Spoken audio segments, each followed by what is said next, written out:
जब भी हमारे मन में कंप्यूटर का नाम आता है तो हमारे दिमाग में सिर्फ कीबोर्ड, मॉनिटर, माउस, सीपीयू बस यही घूमता है। पर क्या कंप्यूटर यही है? आखिर ये कहाँ से आया, किसने बनाया, कितने टाइप का होता है, और भी बहुत सारे सवालों के जवाब वीडियो एंड तक देखिएगा। यकीन मानिए आपको अफसोस नहीं होगा कि आपने ये वीडियो क्यों देखा। चलिए डिटेल में जानते हैं कि ये क्या है। जो लोग कंप्यूटर साइंस का सब्जेक्ट पढ़ रहे हैं जैसे BCA, PGDCA, triple C, O level या सरकारी नौकरी की तैयारी कर रहे हैं, उनके लिए बहुत ज़रूरी है।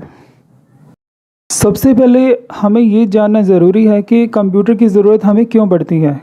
कंप्यूटर का उपयोग हम हर जगह करते हैं, डायरेक्टली और इनडायरेक्टली हम कंप्यूटर के साथ जुड़े हैं। चाहे हम कंप्यूटर चलाना नहीं आता, फिर भी हमारे बहुत से काम इसी के माध्यम से होते हैं, जैसे बैंक, हॉस्पिटल, स्कूल, कॉलेज, सरकारी डिपार्टमेंट, बिलिंग में, एंटरटेनमेंट में, स्टडी में, स्टोर में प्रोडक्ट को स्कैन करने में और पेमेंट का भुगतान करने के लिए या फिर हिसाब किताब रखने के लिए। इसके अलावा और भी बहुत से काम हैं जिनकी लिस्ट बहुत लंबी है। यानी कंप्यूटर के बगैर हमारी ज़िंदगी आज की डेट में नहीं चल सकती। हम शुरू करेंगे डाटा से, क्योंकि ये वर्ड बार बार इस ट्यूटोरियल के अंदर यूज़ होगा।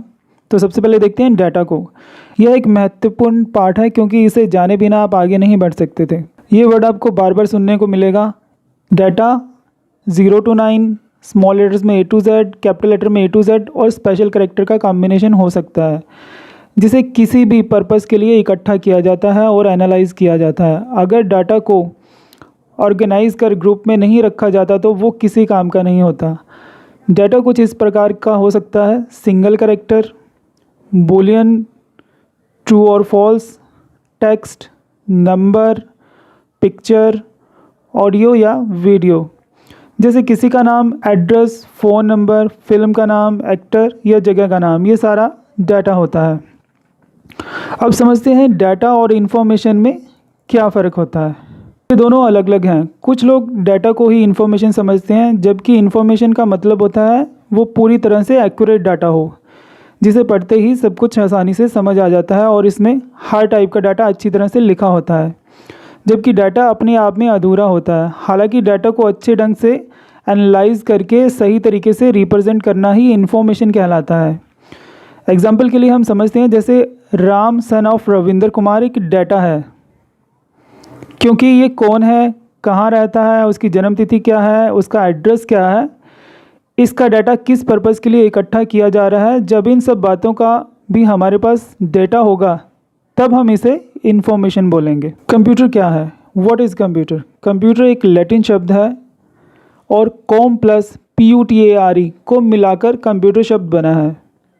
जैसे कि आप देख सकते हो, कंप्यूटर शब्द मिला कंप्यूट वर्ड से, जिसका मतलब है गणना करना या कैलकुलेशन करना। कंप्यूटर एक इलेक्ट्रॉनिक डिवाइस है जो कि इनपुट डिवाइस, कीबोर्ड, माउस, इनके थ्रू यूज़र से डाटा लेता है, उसको प्रोसेस करता है या फिर कैलकुलेट या फिर सर्च करता है और उसका रिज़ल्ट आउटपुट डिवाइस पर यानी कि मॉनिटर या स्क्रीन पर भेजता है। सिंपल शब्दों में हम ये कह सकते हैं कि कंप्यूटर यूज़र द्वारा दिए गए इंस्ट्रक्शन की पालना करता है। याद रखिए, कंप्यूटर एक मशीन है जो सिर्फ यूज़र द्वारा दिए निर्देशों का पालन करता है। अगर उसे यूज़र से कोई भी इंस्ट्रक्शंस नहीं मिलती तो वो कोई भी काम नहीं करेगा। अगर आपने कंप्यूटर को कोई भी इंस्ट्रक्शन दिया है तो वो उसे पूरा किए बगैर आगे नहीं बढ़ेगा। अब हम देखते हैं वर्किंग ऑफ कंप्यूटर, यानी कि कंप्यूटर कैसे काम करता है। इससे पहले हमें CPU के बारे में जानना होगा। जैसे इंसान का दिमाग होता है वैसे ही कंप्यूटर का भी दिमाग होता है। जैसे CPU को हम सेंट्रल प्रोसेसिंग यूनिट बोलते हैं। CPU को हम पहले 3 पार्ट में बांट लेते हैं। जैसे सबसे पहला पार्ट है अर्थमेटिक लॉजिक यूनिट, यानी कि ALU। CPU का यह सबसे इम्पॉर्टेंट पार्ट है। यह बेसिक मैथ की कैलकुलेशन के साथ ही लॉजिकल कैलकुलेशन, जिसमें काफ़ी कंडीशन लगी होती हैं, उनको भी कैलकुलेट करता है। इसी के अंदर कंट्रोल यूनिट यानी कि CU भी होता है। Control unit input output device को कंट्रोल तो करता ही है, साथ ही अर्थमेटिक लॉजिक यूनिट तक सारे काम सीक्वेंस में भेजता है। इसमें एक और पार्ट होता है रजिस्टर का काम रैम से इंस्ट्रक्शन लेना है और उन्हें डिकोड कर ये पता लगाते हैं कि इनके साथ कौन से ऑपरेशन परफॉर्म करवाने हैं।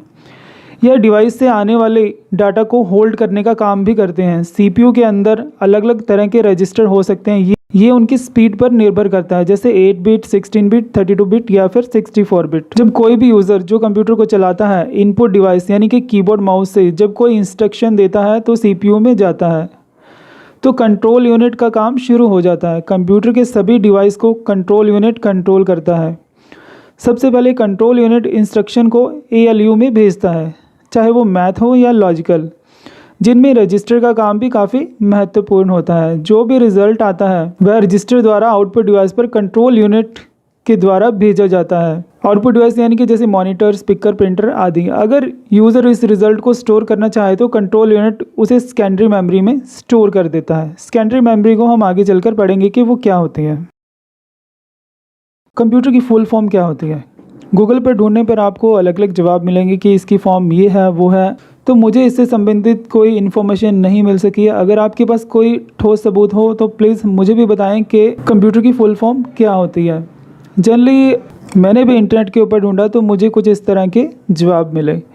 सबसे पहले आता है सी फॉर कॉमन, कुछ लोग इसे कमांडली भी बोलते हैं।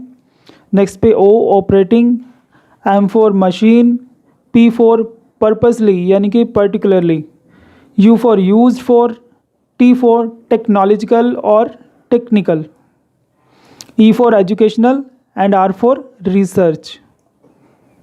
चलिए अब जान लेते हैं हम कंप्यूटर के बेनिफिट क्या होते हैं। अगर हम पुराने टाइम में जाएं तो आपको पता ही होगा कि सभी काम होने में कितना टाइम लगता था। एग्जाम्पल के लिए अगर एक लेटर किसी को लिखा जाता था तो उसे पहुंचने में कितना टाइम लगता था, और ये अब कुछ ही सेकंड में पूरे वर्ड में भेजा जा सकता है। पहले टाइपराइटर होता था, उस मशीन पर जब कुछ लिखा जाता था उसे हम इरेज या एडिट या स्टोर नहीं कर पाते थे, लेकिन अब कंप्यूटर की वजह से लिखे हुए डॉक्यूमेंट्स को हम इरेज भी कर सकते हैं, एडिट भी कर सकते हैं और आगे भी भेज सकते हैं, और ये हमारी की हुई किसी भी गलती को ठीक भी कर सकता है। पर आजकल कंप्यूटर की जगह फ़ोन ने ले ली है। जो लोग डिज़ाइनिंग या कोडिंग करते हैं वो बड़ी मशीन की स्क्रीन को ही पसंद करते हैं। तो चलिए जानते हैं इसके क्या क्या बेनिफिट हो सकते हैं। सबसे पहले आती है इसमें स्पीड। कंप्यूटर की कैलकुलेशन करने की स्पीड को अगर इंसान की स्पीड से कंपेयर किया जाए तो ये इंसान काफ़ी पीछे रह जाएगा। कंप्यूटर बड़ी से बड़ी कैलकुलेशन या सर्च को कुछ ही पलों में कर देता है। स्टोरेज कैपेसिटी, कंप्यूटर की डिस्क स्टोरेज कैपेसिटी काफ़ी होती है। उसमें आप कितने ही सालों तक बहुत सा data, file, song, video, audio आदि सब कुछ इकट्ठा करके रख सकते हो। एक्यूरेसी, कंप्यूटर को जो भी काम करने के लिए आप कहोगे वो वही करेगा। जैसे इंसान चेक और चेक में कंफ्यूज हो जाता है, पर कंप्यूटर बिल्कुल भी कंफ्यूज नहीं होगा, इसकी एक्यूरेसी 100% होगी। सिक्योरिटी, इसमें रखा डाटा काफ़ी सिक्योर होता है, जो कि यूज़र की मर्जी के अलावा अपने आप ख़त्म नहीं हो सकता। अगर आप इसमें रखे हुए डाटा पर पासवर्ड लगा देते तो उसे वो ही खोल सकता है जिसको उसका पासवर्ड पता होगा। कैपेसिटी, कंप्यूटर की काम करने की कैपेसिटी काफ़ी ज़्यादा है। इंसान के मुकाबले इसे आप दिन रात काम पर लगा सकते हैं, ये नहीं थकता। ऑटोमेशन, कंप्यूटर ऑटोमेटिक होता है। कंप्यूटर जो भी इंस्ट्रक्शन यूज़र से लेता है वो उसी तरह से उस काम को करेगा और तब तक करता रहेगा जब तक आपका काम ख़त्म ना हो जाए। वर्सेटिलिटी, कंप्यूटर का उपयोग आज हर क्षेत्र में हो रहा है, चाहे वो कोई भी पेशा हो, जैसे वकील, डॉक्टर या फिर कोई बिजनेस या मैन्युफैक्चरिंग कंपनी। रिलायबिलिटी, इसके रिज़ल्ट पर आप पूरा भरोसा कर सकते हो। जहाँ भी आपने इसमें डाटा रखा होगा वहीं ये वो डाटा आपको मिलेगा। Reduction of man power, computer काफ़ी लोगों का काम अकेले ही कर लेता है, इससे आप काफ़ी पैसे बचा सकते हो। चलिए अब देखते हैं कंप्यूटर की जनरेशन को। पहले जब कंप्यूटर का आविष्कार हुआ तब उसकी शेप ऐसी नहीं थी, वो काफ़ी बड़ा था, शायद एक कमरे के साइज़ का। पर आज का कंप्यूटर काफ़ी कॉम्पैक्ट है, क्योंकि धीरे धीरे टाइम और ज़रूरत के साथ इनका आकार, स्पीड आदि सब बदल गया है। अगर आप गूगल पर ढूंढोगे तो आपको अलग अलग साइट पर अलग अलग इन्फॉर्मेशन मिल सकती है। आइए जानते हैं कंप्यूटर की जनरेशन के बारे में। हज़ारों वर्ष से इंसान अपना हिसाब किताब रखने के लिए कुछ ना कुछ जुगाड़ करता है। पहले इशांगो बॉन्ड्स पर लाइन लगाकर ग्रुप्स में नंबर लिखे जाते थे। 2400 BC से पहले अबेकस का इस्तेमाल हुआ, जिसे टिम कार्मर ने इन्वेंट किया था। पहले इसे कैलकुलेशन के लिए वो लोग इस्तेमाल करते थे जो आंखों से नहीं देख सकते थे। चलिए अब जानते हैं आज के मॉडर्न कंप्यूटर कौन से हैं। चार्ल्स बेबेज को कंप्यूटर का पिता कहा जाता है। 19वीं सदी में भाप से चलने वाले उपकरणों को मशीन कहा जाता था। चार्ल्स बेबेज ने पहला भाप से चलने वाला एनालिटिकल इंजन का आविष्कार किया था। तो चलिए जानते हैं हम इसकी फर्स्ट जनरेशन को, कि पहली पीढ़ी इसकी कौन सी थी। तो पहली जनरेशन 1942 से 1955 के बीच में शुरू हुई। इनका साइज़ काफ़ी बड़ा होता था, क्योंकि इनमें मेमोरी और सर्किट के लिए काफ़ी सारा वैक्यूम ट्यूब का उपयोग होता था। ये मशीन लैंग्वेज द्वारा चलाए जाते थे और काफ़ी महंगे होते थे। जहाँ इन्हें रखा जाता था वहाँ टेम्परेचर कम होता था, क्योंकि साइज़ में बड़ा होने के कारण ये काफ़ी गर्मी छोड़ते थे और ये काफ़ी बिजली खाते थे, जैसे कि इलेक्ट्रिक बल्ब हमारी बिजली खाता था। उस समय बैच प्रोसेसिंग ऑपरेटिंग सिस्टम का उपयोग होता था। Punch card, paper tape, magnetic tape का उपयोग इनपुट और आउटपुट डिवाइस की तरह होता था। जो भी प्रोग्राम इसमें बनाए जाते थे वो पंच कार्ड में स्टोर करके रखे जाते थे। सेकेंड जनरेशन यानी कि दूसरी पीढ़ी वो थी 1956 से 1963 तक। इस टाइम में इनका साइज़ पहले से छोटा हो चुका था, क्योंकि इनमें वैक्यूम ट्यूब की जगह ट्रांजिस्टर का उपयोग शुरू हो चुका था और ये सस्ते, कम बिजली खाने वाले और तेज़ हो चुके थे। इनमें प्राइमरी मेमोरी के लिए मैग्नेटिक चार्ज और सेकेंडरी मेमोरी के लिए मैग्नेटिक टेप उपयोग किए जाते थे, पर इसमें अभी भी पंच कार्ड का उपयोग किया जाता था। और उस समय फोर्ट्रैन और कोबोल प्रोग्रामिंग लैंग्वेज, जिन्हें मशीन लैंग्वेज और असेंबली लैंग्वेज के साथ इस्तेमाल किया जाता था। इसके कुछ एग्जांपल हैं IBM 1620, IBM 7094 और UNI VAC 1108। ये उस समय उपयोग होने वाले कंप्यूटर थे। अब देखते हैं थर्ड जनरेशन यानी कि तीसरी पीढ़ी, जो 1964 से 1971 या 1971 के बीच में थी। अब इनमें इंटीग्रेटेड सर्किट उपयोग होता था। एक IC के अंदर सर्किट के साथ काफ़ी ट्रांजिस्टर, रजिस्टर और कैपेसिटर लगे होते थे। इसमें कंप्यूटर का साइज़ और क्षमता पहले से बेहतर हो चुकी थी और उस टाइम में ALGOL, pascal, COBOL, high language use की जाती थी। ये साइज़ में छोटे, कम गर्म, तेज़ स्पीड और इसमें AC की ज़रूरत पड़ती थी। कम बिजली लेने वाले होते थे। इसके कुछ एग्जाम्पल हैं IBM 360, TDC 316। ये इनके टाइप हैं। चलिए जानते हैं फोर्थ जनरेशन को यानी कि चौथी पीढ़ी। चौथी पीढ़ी 1972 से 1980 के बीच में थी। इनमें VLSI यानी कि very large scale integrated circuit का उपयोग किया जाता था, जिसमें लगभग 4000 से भी ज़्यादा ट्रांजिस्टर एक चिप में लगे होते थे और प्रोसेसर का आविष्कार हो चुका था। उस समय में C++, DBase, लोटस उपयोग होना शुरू हो चुका था। इसकी कुछ विशेषताएं इस तरह हैं। ये काफ़ी सस्ते थे, पोर्टेबल थे, स्मॉल साइज़ था, नेटवर्क का उपयोग शुरू हो चुका था। इसके कुछ कंप्यूटर के टाइप हैं DEC10, PDP-11। अब बारी आती है फिफ्थ जनरेशन की यानी कि पाँचवीं पीढ़ी की। तो 1980 से लेके अब तक हम पाँचवीं जनरेशन के अंदर हैं, जहां एक माइक्रो प्रोसेसर के अंदर 10 मिलियन से ज़्यादा कंपोनेंट होते हैं। इनमें फास्ट ऑपरेटिंग सिस्टम, गेम खेलने की पूरी क्षमता, वाइड नेटवर्क, कमांड से चलने वाले कंप्यूटर सस्ते भी होते हैं, कॉम्पैक्ट भी होते हैं और टेक्नोलॉजी का वास्ट उपयोग होता है। हर दिन इसमें कुछ ना कुछ नया डेवलप हो रहा है। अब AI यानी कि आर्टिफिशियल इंटेलिजेंस का उपयोग हो रहा है। आने वाले टाइम में एक मशीन को इंसान की तरह सोचने और समझने की टेक्निक दे रहा है और अब भी नई चीज़ों पर लगातार रिसर्च जारी है। चलिए जानते हैं कंप्यूटर के टाइप के बारे में। आजकल इस्तेमाल होने वाले कंप्यूटर में माइक्रो प्रोसेसर होते हैं। इनको इनकी कैपेसिटी, मेमोरी और ज़रूरत के हिसाब से अलग अलग जगह पर अलग अलग तरह से इस्तेमाल किया जाता है। जैसे कि पहले नंबर पर आता है डेस्कटॉप। डेस्कटॉप को सभी पर्सनल कंप्यूटर भी बोलते हैं। ये IBM द्वारा पहली बार बनाया गया था, IBM मॉडल 5150, जिसमें उस समय का पॉपुलर ऑपरेटिंग सिस्टम MS-DOS चलता था। इसमें अलग से CPU, स्क्रीन, मॉनिटर, माउस होते हैं। इनमें लोग web designing, gaming, graphic designing आदि के लिए इस्तेमाल करते हैं। इनमें एक्स्ट्रा डिवाइस अटैच हो सकते हैं, जैसे कि प्रिंटर, स्पीकर, कैमरा आदि। दूसरे नंबर पर आता है लैपटॉप। लैपटॉप को सभी नोटबुक के नाम से बुलाते हैं, क्योंकि इनका साइज़ कॉम्पैक्ट होता है। इसे हम कहीं भी कैरी कर ले जा सकते हैं। सबसे पहला लैपटॉप एडम ऑसबॉर्न ने 1981 में बनाया था, पर जो सही ढंग से अच्छी तरह से काम कर सके वो 2000 सन में बनाए गए थे। इनमें इनबिल्ट टच पैड होता है जो माउस का काम करता है, इनबिल्ट कीबोर्ड होता है जो कि टाइपिंग के काम आता है, स्क्रीन भी जुड़ी होती है और कम वॉट के स्पीकर होते हैं जिनमें हम म्यूज़िक और आवाज़ का मजा ले सकते हैं। इसमें बैटरी होती है जैसे कि फ़ोन के अंदर होती है, जिसकी मदद से हम इसे पावर से डिस्कनेक्ट कर कहीं भी ले जाकर इस्तेमाल कर सकते हैं। इनमें कैमरा भी होता है जिसकी मदद से आप लाइव होकर किसी से बात भी कर सकते हैं। नेक्स्ट आता है टैबलेट। इसकी इन्वेंशन का गूगल में खोजने पर 2001 दिखाता है, पर कुछ लोग माइक्रोसॉफ्ट को इसका क्रेडिट देते हैं कि माइक्रोसॉफ्ट ने पहला टैबलेट बनाया था।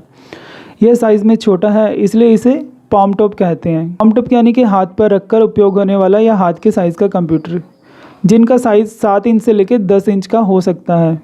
इनमें कैमरा पहले से लगा होता है। कीबोर्ड और माउस की जगह स्क्रीन पर टच करके आप कहीं भी टाइप कर सकते हैं और अपने पॉइंटर को ले जा सकते हैं। इनकी मेमोरी कम होती है। इनमें बैटरी होने से हम चार्ज कर काफ़ी लंबे समय तक इस्तेमाल कर सकते हैं। फ़ोन, यही काम आज आप फ़ोन पर भी कर सकते हैं, क्योंकि इनमें भी काफ़ी खूबियाँ होती हैं, जैसे mail, scanning, call, internet, online class, interview, गाड़ी की बुकिंग, शॉपिंग आदि सब इसी पर होता है। आज की डेट में सभी बड़ी कंपनी इन्हीं पर ही काम कर रही हैं, क्योंकि फ़ोन कॉम्पैक्ट होने की वजह से इसने पूरी दुनिया को एक हाथ के साइज़ वाले डिवाइस पर लाकर रख दिया है। इनमें इस्तेमाल होने वाले ऑपरेटिंग सिस्टम है एप्पल, माइक्रोसॉफ्ट और गूगल का एंड्रॉयड ऑपरेटिंग सिस्टम। नेक्स्ट है सुपर कंप्यूटर। पूरी दुनिया में सबसे तेज़ कंप्यूटर होता है। इनका उपयोग किसी भी कंप्यूटर बेस्ड काम के लिए हो सकता है, जैसे कि ये सबसे तेज़ कंप्यूटर होते हैं और इनसे मुश्किल काम लिए जाते हैं, जैसे रिसर्च करना, वेदर फोरकास्ट करना, रासायनिक यौगिकों की खोज करना या फिर बायोलॉजिकल मैक्रोमोलेक्यूल्स फिजिकल सिमुलेशन, जैसे कि ब्रह्मांड, परमाणु और अंतरिक्ष में होने वाली गुणों या क्षणों की गणना करना। पहला super computer CDC control data corporation 6600 1964 के नाम से जाना जाता है। आज जबकि हम बात कर रहे हैं तो आज का युग में सुपर कंप्यूटर है समिट, जो कि Oak Ridge national laboratory USA में है। इसकी क्षमता 148.6 पेटाफ्लॉप्स की है। यह बहुत बड़ी कैलकुलेशन और रिसर्च को बड़ी तेज़ी से कर सकते हैं। ये 2014 में दुनिया के सामने आया। इसका उपयोग अर्थक्वेक, एटॉमिक स्केल आदि में हो रहा है। नेक्स्ट है सर्वर। यह एक कंप्यूटर हार्डवेयर या सॉफ्टवेयर बेस्ड प्रोग्राम हो सकता है, जो कि क्लाइंट कंप्यूटर द्वारा मांगी सूचनाओं को प्रदान करता है और स्टोर करने का काम करता है। यह LAN, local area network, internet पर WAN यानी कि वैन, वाइड एरिया नेटवर्क के रूप में काम करता है। आसान भाषा में हम ये कह सकते हैं कि ये एक से ज़्यादा कंप्यूटर का नेटवर्क है जो आपस में संदेश और सूचनाएं आदान प्रदान करते हैं। अगर एक सर्वर कंप्यूटर से बहुत से कंप्यूटर आपस में जुड़े हैं तो वो मल्टीपल्स क्लाइंट कंप्यूटर्स को एक ही समय में सूचनाएं प्रदान कर सकते हैं। सर्वर की स्टोरेज कैपेसिटी और स्पीड काफ़ी अच्छी होती है। आसान सी भाषा में हम ये कह सकते हैं कि जब बहुत सारे कंप्यूटर आपस में जुड़े होते हैं तो हम उसे सर्वर या क्लाइंट बोलते हैं, जिसमें जो मेन कंप्यूटर होता है वो सर्वर कहलाता है, जो उसके साथ जुड़े हुए छोटे कंप्यूटर होते हैं वो क्लाइंट कहलाते हैं। ज़्यादातर जो सर्वर आज इस्तेमाल होते हैं वो इस प्रकार हैं। फाइल सर्वर, जहां फाइल को अलग अलग जगह पर शेयर कर सकते हैं। गेम सर्वर, इसमें एक ही सर्वर पर काफ़ी यूज़र मिलकर गेम्स खेल सकते हैं। मेल सर्वर, ये मेल के लिए उपयोग होता है। आज की डेट में आप देख सकते हैं कि गूगल कितना बड़ा मेल सर्वर है, जो एक ही टाइम में कितने मिलियन लोगों को एक साथ मेल दिखा सकता है और भेज सकता है। प्रिंट सर्वर, इसका उपयोग एक समय में बहुत सी कंप्यूटर पर एक ही प्रिंटर को इस्तेमाल करने के लिए किया जाता है। नेक्स्ट आता है मेन फ्रेम। ये भी एक बहुत फास्ट कंप्यूटर का टाइप है। इसे लोग सर्वर की तरह इस्तेमाल करते हैं क्योंकि इसकी स्पीड एक आम पर्सनल कंप्यूटर से काफ़ी अच्छी होती है। ये साइज़ में बड़े होते हैं और काफ़ी महंगे होते हैं। इसे bank, hospital, university, college, railway station आदि में उपयोग किया जाता है। चलिए जानते हैं हार्डवेयर और सॉफ्टवेयर क्या होता है। कंप्यूटर के साथ हार्डवेयर, कंप्यूटर के साथ जुड़े हुए वह पार्ट हैं जिनको हम छू या टच कर सकते हैं, यानी कि फिज़िकल पार्ट, उन्हें हम हार्डवेयर बोलते हैं, जिसमें keyboard, mouse, printer, speaker, monitor आदि आते हैं। अब कंप्यूटर के बहुत सारे पार्ट होते हैं। चलो हम इन्हें 3 कैटेगरी में बांट लेते हैं। सबसे पहले इनपुट डिवाइस, आउटपुट डिवाइस और सिस्टम यूनिट। सबसे पहले हम देखते हैं इनपुट डिवाइस को। इनका उपयोग कंप्यूटर में डाटा इनपुट करने, फीड करने या डालने या कंप्यूटर को निर्देश नहीं एंटर करने के लिए किया जाता है। यह डाटा यूज़र, ऑपरेटर या इंसान द्वारा इनपुट किया जाता है। कुछ आम इनपुट डिवाइस हैं जैसे कि कीबोर्ड, माउस, ट्रैकबॉल और जॉयस्टिक, पर कुछ खास डिवाइस और प्रोग्राम के लिए कुछ अलग अलग इनपुट डिवाइस भी यूज़ किए जाते हैं, जैसे touch panel, scanner, digitiser, data gloves, voice input आदि। सबसे पहले हम देखते हैं कीबोर्ड को, जो सबसे पॉपुलर इनपुट डिवाइस है। इसका स्टाइल बिल्कुल पुराने टाइपराइटर की तरह होता है, पर इसमें कुछ बटन अलग से लगे होते हैं जिनमें अलग अलग काम किए जा सकते हैं। इनमें पहले 101 या 102 बटन होते, पर अब ये 104 से 108 तक हो सकते हैं, जैसे फंक्शन कीज़ F1 से लेके F12 तक। इन बटन से अलग अलग प्रोग्राम में कोई भी स्पेसिफिक काम को किया जा सकता है। जैसे F1 हमेशा किसी भी प्रोग्राम में हेल्प के लिए होता है। अगर आप अकाउंट का प्रोग्राम टैली इस्तेमाल करते हैं तो उनमें इन सभी बटन का उपयोग बखूबी होता है। जैसे अगर आप शिफ्ट और कैप्स लॉक का इस्तेमाल करोगे तो उसमें अक्षर छोटे या बड़े हो सकते हैं। इसमें एक कंट्रोल का बटन होता है जिसे CTRL, इस बटन को किसी भी अल्फ़ाबेट के साथ एक साथ दबाकर शॉर्टकट कमांड चलाई जा सकती है। जैसे किसी भी प्रोग्राम में Ctrl+N नई फाइल बनाने के लिए, Ctrl+O फाइल खोलने के लिए, Ctrl+S फाइल को सेव करने के लिए और Ctrl+P प्रिंट करने के लिए होता है। इसमें ऑल्ट यानी कि अल्टरनेट कीज़ भी होती हैं, इनका उपयोग भी शॉर्टकट के लिए किया जाता है। जैसे एक साथ ऑल्ट F प्रेस करके आप फाइल का मेन्यू खोल सकते हैं। ऑल्ट V अगर आप इकट्ठा प्रेस करोगे तो आप व्यू मेनू खोल सकते हो। जो भी इसमें अंडरलाइन होने वाले आपको लेटर दिख रहे हैं, जब आप उनको प्रेस करोगे तो ऑटोमेटिकली वो मेनू आपके कीबोर्ड से ही ओपन हो जाएंगे। इसमें एक बड़ी सी की लगी होती है, उसे हम स्पेस बार बोलते हैं, जो कि लाइंस या वर्ड में स्पेस देने के काम में आती है। इसमें एक एंटर का बटन होता है जो कर्सर को नई लाइन में ले जाता है। इसमें एक न्यूमेरिक पैड लगा होता है, इसमें आप कैलकुलेटर की तरह जल्दी से न्यूमेरिक लिख कर कैलकुलेशन कर सकते हो। कर्सर मूवमेंट बटन, इनसे आप अपने लिखे टेक्स्ट में ऊपर नीचे दाएं बाएं आसानी से जा सकते हो। कई बटन पर एक से ज़्यादा लेटर प्रिंट हैं। जो नीचे वाले लेटर हैं वो ऐसे ही टाइप हो जाते हैं, लेकिन जो ऊपर वाले अक्षर हैं उन्हें टाइप करने के लिए आपको शिफ्ट का बटन दबाकर रखना पड़ेगा और उसके बाद आप जो भी बटन दबाएंगे जिस पर एक से ज़्यादा अक्षर है तो ऊपर वाला अक्षर अपने आप ही टाइप हो जाएगा।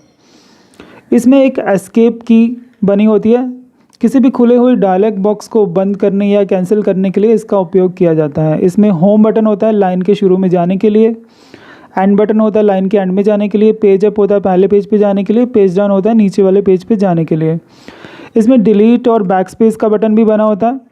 किसी भी अक्षर और लाइन को राइट साइड से इरेज करने के लिए हम डिलीट के बटन का उपयोग करते हैं, जबकि बैक स्पेस किसी भी अक्षर और लाइन को लेफ़्ट साइड से इरेज करने या ख़त्म करने के लिए यूज़ किया जाता है। इसमें एक टैब का बटन भी होता है, अगले कॉलम में जाने के लिए हम इसका उपयोग कर सकते हैं। हमारा नेक्स्ट इनपुट डिवाइस है माउस। माउस को हम manually operated utility selection equipment भी बोलते हैं। यह एक पॉपुलर पॉइंटिंग डिवाइस है जो कि हाथ में पूरी तरह से एडजस्ट हो जाता है। पहले ये माउस बॉल वाले होते थे, पर अब ये ऑप्टिकल टेक्निक पर आते हैं। आपने देखा होगा कि इसके नीचे एक रेड लाइट जलती है जो पॉइंटर को डायरेक्शन बताती है। नई पीढ़ी में वायरलेस माउस और कीबोर्ड भी आ चुके हैं, इन्हें आप एक निश्चित दूरी तक इस्तेमाल कर सकते हैं। माउस के ऊपर दो बटन लगे होते हैं, लेफ़्ट और राइट। लेफ़्ट से आप कोई भी एप्लीकेशन या प्रोग्राम खोल सकते हो, जबकि राइट माउस बटन का उपयोग किसी भी एप्लीकेशन में कॉमन कमांड्स को खोलने के लिए किया जाता है। इसको प्रेस करने से पॉपअप मेनू खुलता है जिसमें हम ज़्यादा उपयोग होने वाली कमांड की लिस्ट देख सकते हैं। इसमें एक व्हील भी लगा होता है जिससे हम अलग अलग प्रोग्राम में अलग अलग कार्य करवा सकते हैं, जैसे जूम करना, जूम आउट करना, पेज ऊपर नीचे करना आदि। नेक्स्ट इसमें आता है जॉयस्टिक। कंप्यूटर के साथ उपयोग होने वाले इनपुट डिवाइसेस हैं। इसे ज़्यादातर कंप्यूटर पर गेम खेलने के लिए इस्तेमाल किया जाता है। इसमें नेक्स्ट आता है टच पैनल्स। ये इनपुट और आउटपुट डिवाइस दोनों का ही काम करता है, जैसे फ़ोन, टैबलेट आदि। नेक्स्ट इसमें आता है ट्रैक बॉल। ये भी एक पॉइंटिंग इनपुट डिवाइस है जो कि माउस की तरह काम करता है। इसमें सेंसर लगे होते हैं, जब हम बॉल घुमाते हैं तो वह दो एक्सिस पर घूमते हुए हमारे पॉइंटर को रोटेट करता है। इसे अंगूठे से घुमाया जाता है। इसमें भी दो लेफ़्ट और राइट बटन लगे होते हैं। स्कैनर, ये भी कंप्यूटर के साथ जुड़ने वाला इनपुट डिवाइस है, जिनका काम किसी भी इमेज या डॉक्यूमेंट को स्कैन कर कंप्यूटर की स्क्रीन पर भेजना होता है। यह स्कैनर फ्लैटबैड और हैंडी भी हो सकते हैं। इनका मुख्य कार्य पुराने डॉक्यूमेंट, बुक्स और इमेज को डिजिटल फॉर्म में कन्वर्ट करना होता है। डिजिटाइज़र, यह एनालॉग इन्फॉर्मेशन को डिजिटल फॉर्म में स्टोर करते हैं। इनका उपयोग कंप्यूटर में पिक्चर में एडिटिंग के लिए किया जाता है। यह इमेज को बाइनरी फॉर्मेट में कन्वर्ट कर सकता है। डेटा ग्लव्स, यह भी इनपुट डिवाइस है जो हाथों में पहना जाता है। अलग अलग इलेक्ट्रॉनिक सेंसर की मदद से हमारे हाथ हिलने के इशारे पर यह काम करता है। इसका उपयोग वर्चुअल रियलिटी और रोबोटिक्स में किया जाता है। माइक से हम बोलकर अपनी आवाज़ या ऑडियो से कंप्यूटर को निर्देश दे सकते हैं। इसके लिए हमें स्पेशल प्रोग्राम की ज़रूरत होगी जिसे हम वॉइस रिकग्निशन बोलते हैं। इसके लिए इसमें पहले से ही कुछ वर्ड या वोकेबलरी स्टोर होती है, कुछ हम अपनी आवाज़ में नई रिकॉर्ड करते हैं। OCR, यानी कि ऑप्टिकल कैरेक्टर रिकग्निशन। इसके द्वारा हाथ से लिखे और टाइप किए हुए इमेज बेस्ड पेज में से कैरेक्टर को स्कैन कर मशीन एनकोडेड टेक्स्ट में कन्वर्ट किया जाता है और कंप्यूटर में डॉक्यूमेंट में स्टोर किया जाता है ताकि उसमें किसी तरह का बदलाव किया जा सके। इसका उपयोग डाटा एंट्री के लिए भी किया जाता है। MICR यानी कि magnetic ink character recognition. Bank द्वारा इशू चेकबुक के चेक के नीचे एक लाइन लिखी होती है जिसे हम MICR स्कैन करने पर रीड करता है। MICR लाइन में 3 नंबर्स का ग्रुप होता है, चेक नंबर, अकाउंट नंबर और बैंक रूटिंग नंबर। इसे चेक पर मैग्नेटिक इंक से लिखा जाता है और मशीन इसे ही रीड कर पाती है ताकि पता चले कि ये चेक सही है या गलत।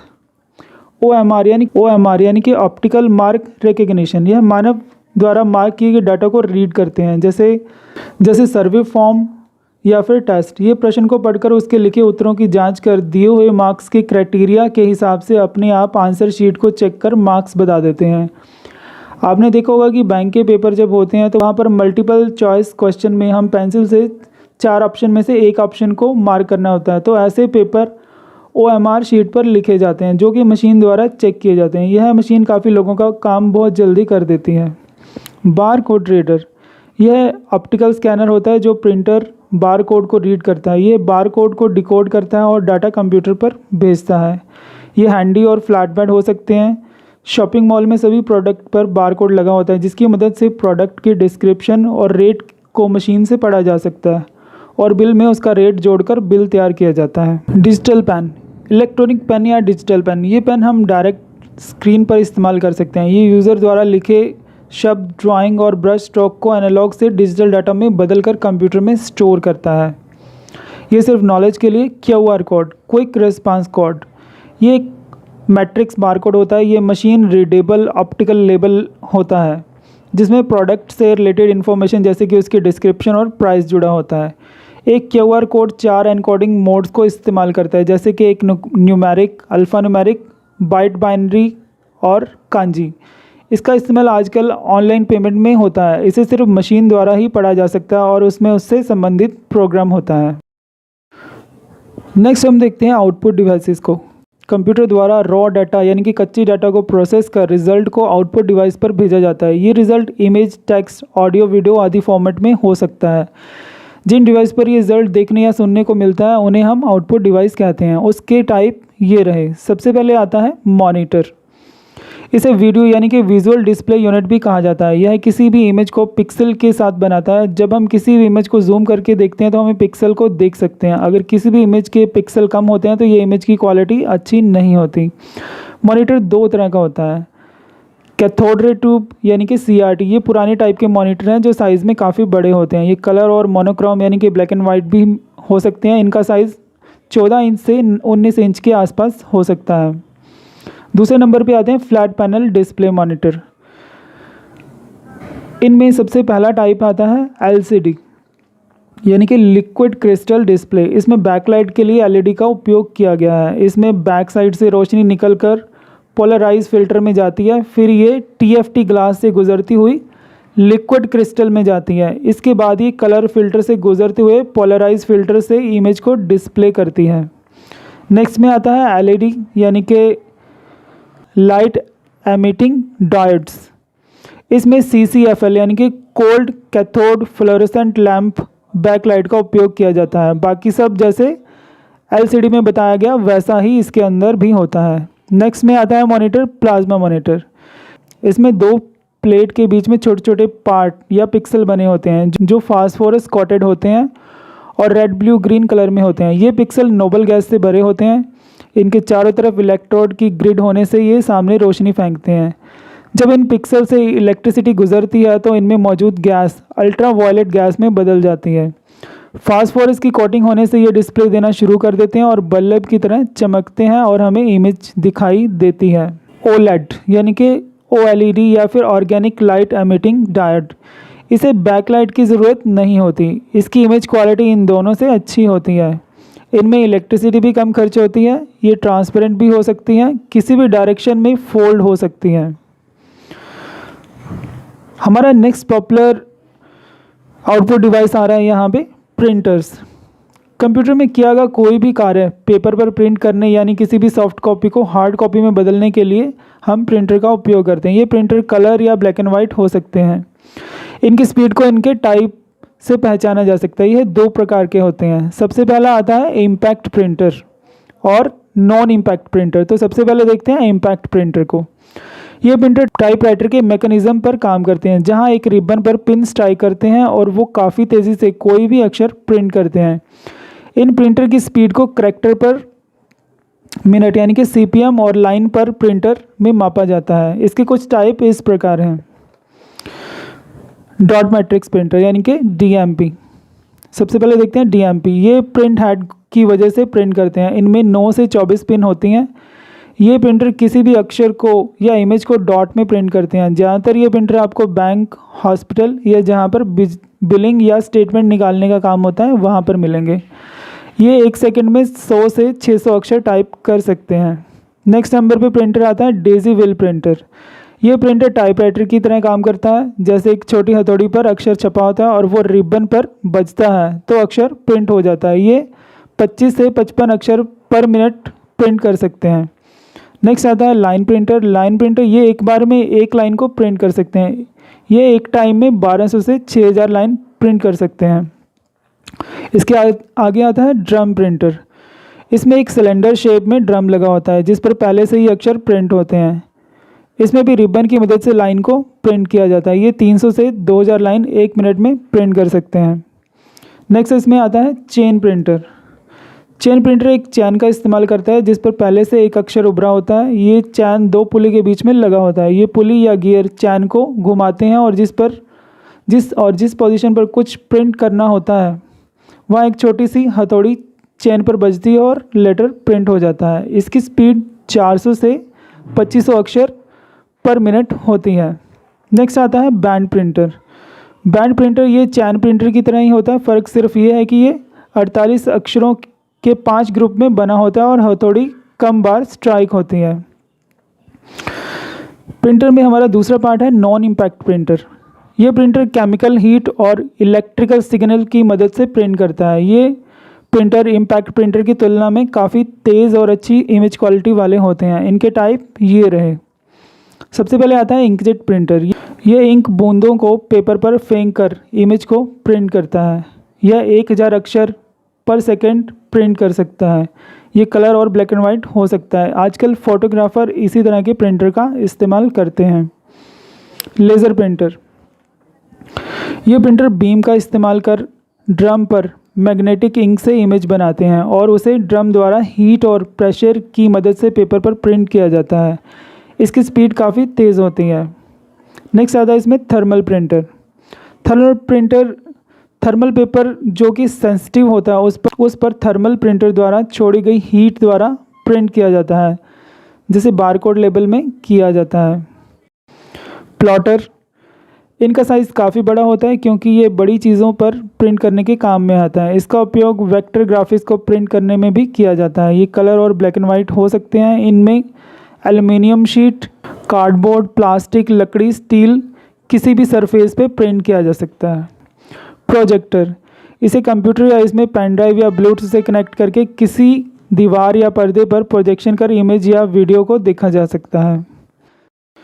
कंप्यूटर पर एक्सटर्नल स्पीकर लगे होते हैं जिनमें एम्पलीफायर लगा होता है, जिनमें हम ऑडियो और वीडियो की आवाज़ सुन सकते हैं।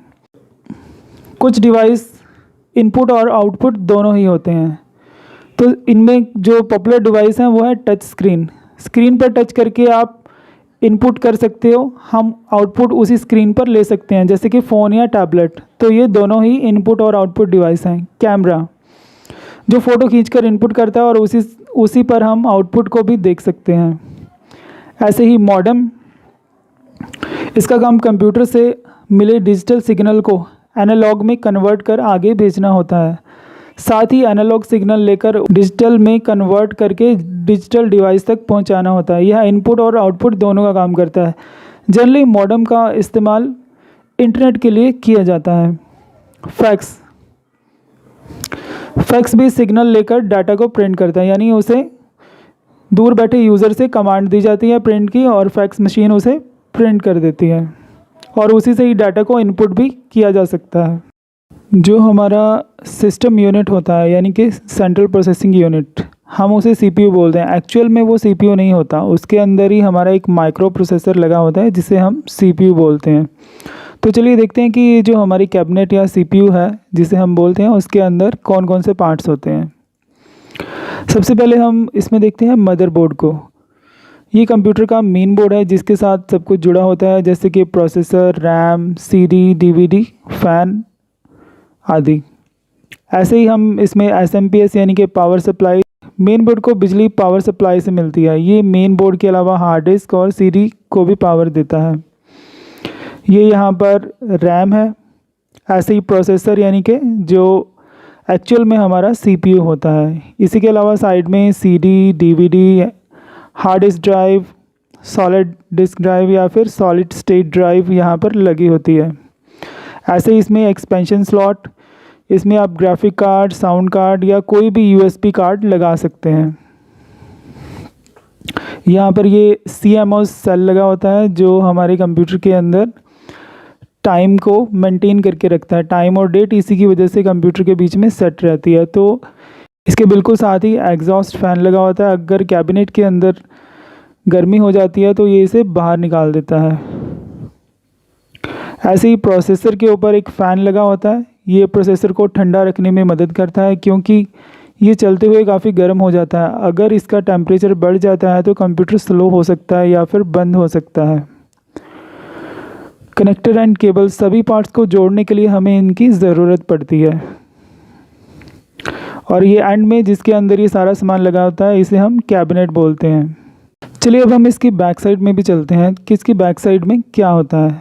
सबसे पहले हम ऊपर देखते हैं एसएमपीएस को, और उसका फ़ैन साथ में लगा हुआ है जो पावर सप्लाई की गर्मी को बाहर निकालता है।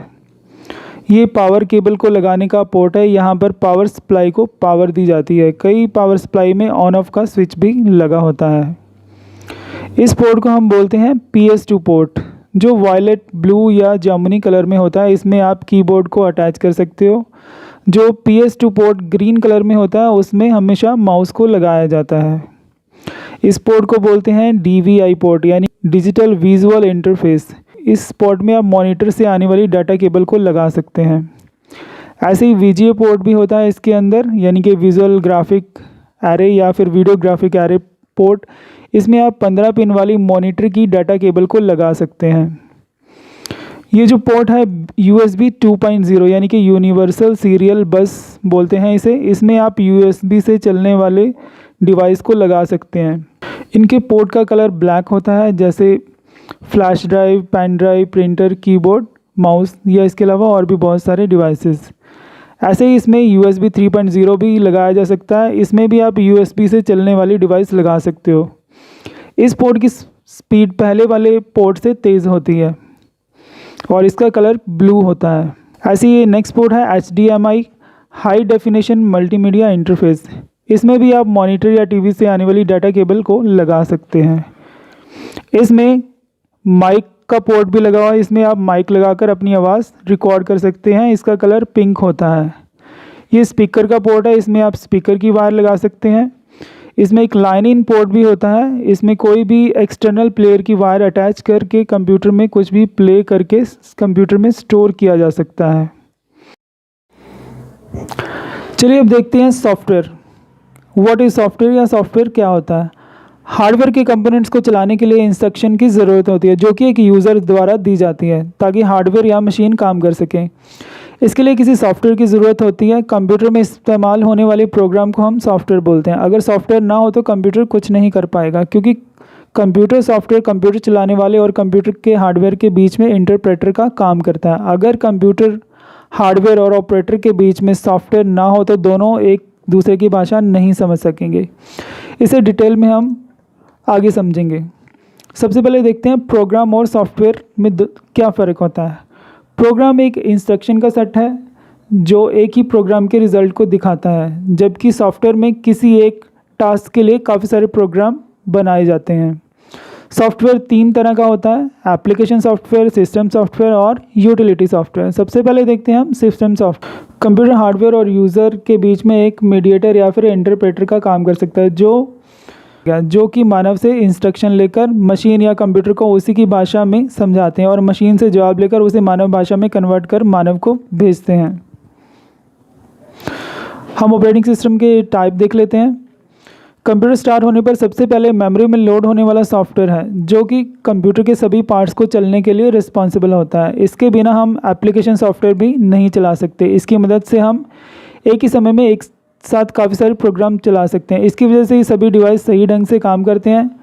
नया डिवाइस अटैच होने पर या उनके ड्राइवर इंस्टॉल करता है, किसी प्रकार की एरर आने पर उसको रिपेयर भी यही करता है और ये यूज़र फ्रेंडली होता है। सबसे पहला ऑपरेटिंग सिस्टम MS-DOS है जो सबसे पहले उपयोग में लाया गया। हम सभी को सिखाया जाता है कि इनपुट डिवाइस से कंप्यूटर में डाटा इनपुट होता है, कंप्यूटर उसे प्रोसेस करता है, फिर आउटपुट को आउटपुट डिवाइस पर भेज देता है। पर उनके पीछे काम कौन करता है? बाइनरी नंबर्स यानी कि 0 और 1। फ़ोन, रेफ्रिजरेटर, वॉशिंग मशीन सभी एक मशीन या हार्डवेयर हैं। जब इनमें ह्यूमन लैंग्वेज को समझने का प्रोग्राम डाल दिया जाता है तो ये मशीन हमारी भाषा समझने लगते हैं। आखिर क्या है वे? ये है ऑपरेटिंग सिस्टम। दरअसल इन सभी मशीन को चलाने के लिए मशीन लैंग्वेज की ज़रूरत होती है जिसकी कमी ऑपरेटिंग सिस्टम से पूरी होती है। कोई गाना, वीडियो, इमेज, डॉक्यूमेंट जो भी कंप्यूटर में देखते या सुनते हैं वो सब बाइनरी फॉर्मेट में स्टोर होता है यानी कि 0 और 1। नेक्स्ट आता है हमारे पास लैंग्वेज प्रोसेसर। ये प्रोसेसर हाई लेवल लैंग्वेज को मशीन लैंग्वेज या असेंबली लैंग्वेज में कन्वर्ट करता है। ये एक प्रोग्रामर के लिए लिखे कोड्स को मशीन लैंग्वेज में कन्वर्ट करके कंप्यूटर से रिज़ल्ट लेकर उसे हमारी लैंग्वेज में वापस दिखाता है। तो लैंग्वेज के हम टाइप देखते हैं कितने होते हैं। तो 3 टाइप होते हैं लैंग्वेज के। मशीन लैंग्वेज, ये बाइनरी लैंग्वेज है जो कि 0 और 1 है जिसे मशीन समझती है। असेंबली लेवल लैंग्वेज, ये लैंग्वेज बाइनरी से थोड़ी एडवांस है जिसमें छोटे छोटे शब्द जोड़कर कंप्यूटर को इंस्ट्रक्शन या निर्देश दिए जाते हैं। हाई लेवल लैंग्वेज, ये असेंबली लैंग्वेज से एडवांस होती है जिसमें हम सीधी स्टेटमेंट लिखकर कंप्यूटर को कोई निर्देश दे सकते हैं। नेक्स्ट इसमें आता है डिवाइस ड्राइवर। कंप्यूटर के साथ जुड़े सभी पार्ट जैसे कि printer, speaker, camera, keyboard, mouse सभी को डिवाइस ड्राइवर कंप्यूटर की मेमोरी में इंस्टॉल करता है ताकि वो अच्छे से काम कर सके। अगर कंप्यूटर में कोई डिवाइस अटैच किया जाता है तो ऑपरेटिंग सिस्टम उसके लिए ड्राइवर इंस्टॉल करता है ताकि फ्यूचर में अगर उस डिवाइस को कोई कमांड दी जाए तो वो सही ढंग से काम कर सके। नेक्स्ट हमारा आता है एप्लीकेशन सॉफ्टवेयर। ऑपरेटिंग सिस्टम होने के बाद कंप्यूटर में काम करने के लिए हमें एप्लीकेशन सॉफ्टवेयर की ज़रूरत होती है जैसे word processing, spreadsheet, music player, video player आदि। सॉफ्टवेयर एक समय में एक ही तरह का काम करता है जैसे, जबकि ऑपरेटिंग सिस्टम एक समय में एक से ज़्यादा काफ़ी काम कर सकता है। नेक्स्ट इसमें आते हैं यूटिलिटी सॉफ्टवेयर। ये सॉफ्टवेयर ऑपरेटिंग सिस्टम और एप्लीकेशन सॉफ्टवेयर के लिए एक पुल का काम करते हैं। इनको डालने से एप्लीकेशन सॉफ्टवेयर को हम आसानी से इस्तेमाल कर सकते हैं। ये हमें सिक्योरिटी और रिलायबिलिटी प्रदान करते हैं। इसमें antivirus software, file management software और डिस्क मैनेजमेंट सॉफ्टवेयर आते हैं। आगे देखते हैं कंप्यूटर मेमोरी को। डाटा और इंस्ट्रक्शंस को स्टोर करने के लिए मेमोरी की ज़रूरत होती है। एक टाइम में कंप्यूटर 1 बिट डाटा ही स्टोर कर सकता है। जैसे पहले भी बताया जा चुका है कि कंप्यूटर एक मशीन है जिसमें 0 और 1 यानी कि बाइनरी नंबर्स में डाटा स्टोर होता है, उन्हें हम बिट बोलते हैं। जब 8 बिट के ग्रुप को हम बाइट कहते हैं। अगर हमने कंप्यूटर पर कीबोर्ड से ए लेटर को टाइप किया तो उसके पीछे कंप्यूटर ने बाइनरी नंबर्स या बिट्स को कुछ इस तरह से टाइप किया। कंप्यूटर सभी word, text, image, video, audio को अलग अलग बाइनरी नंबर से स्टोर करता है। जैसे एक अक्षर के लिए 8 बिट का ग्रुप है तो पूरे वर्ड के लिए ज़्यादा बिट बनेंगे और कंप्यूटर उतनी ही ज़्यादा स्टोरेज या मेमोरी लेगा। आइए हम समझने की कोशिश करते हैं कि ये क्या होता है। 8 बिट का मतलब 1 बाइट, 1 बाइट का मतलब 1 करैक्टर यानी कि 1 अक्षर। जैसे कि कंप्यूटर की लैंग्वेज में अगर कहीं आप 1 बाइट देखते हो तो इसका मतलब ये है कि 8 बिट को मिलाकर बना है। ऐसे ही आप मेमोरी का मेज़रमेंट कर सकते हो। जैसे आप यहाँ पे देख सकते हो कि 1024 बाइट का मतलब 1 किलोबाइट या 1 KB होता है। 1024 किलोबाइट का मतलब 1 मेगाबाइट, सो ऑन। तो यहाँ पे हमने उसकी पूरे लिस्ट बनाई है तो आप देख सकते हो। इसे हम कुछ इस तरह से समझ सकते हैं कि कितने बाइट कंप्यूटर की मेमोरी में कितनी जगह लेते हैं। एक छोटी कहानी जो है वो 1 किलोबाइट के लगभग लेगी। एक पूरा पेज जब हम टाइप करते हैं तो वो 2 KB या 2 किलोबाइट का होगा। अगर हम 5 किताबें 500 पेज की प्लेन टेक्स्ट में लिखते हैं तो वो 1 MB की होगी। एक जो डिस्क होती है वो 700 MB की होती है। एक DVD है वो 4.7 GB से लेकर 8.5 GB तक हो सकती है। मेमोरी में स्टोर होने वाला डाटा एक एड्रेस पर स्टोर होता है। जब भी कंप्यूटर पर डाटा ढूंढा जाता है तो वह स्टोर्ड एड्रेस से उसे ढूंढ कर लाता है। अगर आप कंप्यूटर की मेमोरी या स्पीड बढ़ाना चाहते हैं तो आपको ज़्यादा पैसे खर्च करने होंगे। तो अब देखते हैं मेमोरी की कितने टाइप की होती है। मेमोरी दो टाइप की होती है। Primary memory and secondary memory. तो प्राइमरी मेमोरी, इसे टेम्परेरी मेमोरी या मेन मेमोरी भी कहते हैं। यह एक प्रकार की चिप होती है। यह प्रोसेसर के साथ अटैच होती है जिसे प्रोसेसर द्वारा एक्सेस किया जाता है। अगर आप कंप्यूटर पर कोई सॉफ्टवेयर खोलकर कुछ टाइप करते हो जबकि आपने अभी तक फ़ाइल को सेव नहीं किया तो ये फ़ाइल कंप्यूटर की टेम्परेरी मेमोरी या प्राइमरी मेमोरी में होती है। सेव ना किए जाने की सूरत में ये डाटा उड़ जाता है। जब हम फाइल को सेव कर देते हैं तो वो सेकेंडरी मेमोरी या हार्ड डिस्क पर स्टोर हो जाता है। तो प्राइमरी मेमोरी में क्या क्या आता है हम देखते हैं। प्राइमरी मेमोरी के 2 पार्ट हैं, रैम और रोम। तो रैम जो है वो 2 टाइप की होती है, डायनेमिक रैम और स्टैटिक रैम। जो रोम होती है, रीड ओनली मेमोरी, वो भी 2 टाइप की होती है जिसे हम प्रोग्रामेबल रोम और इरेजेबल प्रोग्रामेबल रोम बोलते हैं। सबसे पहले हम देखते हैं रैम को। रैम यानी कि रैंडम एक्सेस मेमोरी इसकी फुल फॉर्म है और प्रोसेसर द्वारा इसे डायरेक्टली एक्सेस किया जाता है। ये काफ़ी महंगी होती है। ये वॉलेटाइल मेमोरी है, यानी कि स्टोर ना किए जाने की सूरत में इसमें से डाटा ख़त्म हो जाता है। आप अभी 32 GB से लेकर 64 GB तक इसे ले सकते हो। ये 2 टाइप की होती है। डी रैम यानी कि डायनेमिक रैम, यह एक कैपेसिटर और ट्रांजिस्टर से बनाई जाती है। यह 1 सेकंड में 1000 बार रिफ़्रेश हो सकती है। इसमें काफ़ी बड़े सेल्स हो सकते हैं, इसकी स्पीड कम होती है। स्टैटिक रैम इसका हर एक सेल फ्लिप फ्लॉप से बना होता है। इसे रिफ़्रेश होने की ज़रूरत नहीं होती। इसे 3D एप्लीकेशन में यूज़ किया जाता है। रोम, इसे रीड ओनली मेमोरी कहते हैं। इसे प्रोसेसर द्वारा एक्सेस किया जाता है। ये पहले से ही मदरबोर्ड में फिट होती है और इसमें पहले से ही इंस्ट्रक्शन डालकर दी जाती हैं। ये 2 प्रकार की होती है। प्रोग्रामेबल रोम, इस रोम में स्टोर इंस्ट्रक्शन के साथ नई इंस्ट्रक्शन को भी जोड़ा जा सकता है। इसके लिए स्पेशल प्रोग्राम और डिवाइस की ज़रूरत होती है। ईपी रोम यानी कि इरेजेबल प्रोग्रामेबल रोम, इस रोम या चिप में प्रोग्राम को मिटाकर नया प्रोग्राम डाला जा सकता है। यह 2 प्रकार की होती है, ईपी रोम और यूवीईपी रोम। नेक्स्ट हम देखते हैं इसमें कैश मेमोरी। यह मेमोरी प्रोसेसर के साथ काम करती है जो कि पहले से ही मदरबोर्ड या प्रोसेसर में लगी हो सकती है। इसकी स्पीड काफ़ी तेज़ होती है। यह एक तरह की टेम्परेरी मेमोरी होती है। जब रैम किसी भी प्रोग्राम के लिए कम रह जाती है और कंप्यूटर स्लो होने लगता है, अगर हमारे कंप्यूटर में कैश मेमोरी लगी होती है तो उस समय कैश मेमोरी कंप्यूटर की स्पीड को कम नहीं होने देती। सेकेंडरी मेमोरी, कंप्यूटर में डाटा सेव या स्टोर करने के लिए सेकेंडरी मेमोरी की ज़रूरत होती है। इसमें स्टोर डाटा फ्यूचर में कभी भी एक्सेस किया जा सकता है। ये 2 तरह के डिवाइसेस में स्टोर हो सकती है, फिक्स डिवाइस और रिमूवेबल डिवाइस के अंदर। तो फिक्स डिवाइसेस कौन से होते हैं? जो कि कंप्यूटर में पहले से ही फिक्स होते हैं, जैसे कि हार्ड डिस्क ड्राइव यानी कि एसडीडी, सॉलिड स्टेट ड्राइव बोलते हैं जिसे, सीडी, डीवीडी, ये सब फिक्स डिवाइसेस होते हैं जो कंप्यूटर के बीच में लगे होते हैं। कुछ डिवाइसेस रिमूवेबल होते हैं, यानी उन्हें ज़रूरत पड़ने पर हटाया जा सकता है और लगाया भी जा सकता है। तो ऐसे डिवाइसेस होते हैं memory card, floppy, CD, DVD, blue रे, पेन ड्राइव, फ्लैश ड्राइव। तो चलिए हम शुरू करते हैं फिक्स डिवाइस से। इसमें सबसे पहले आता है हार्ड डिस्क ड्राइव।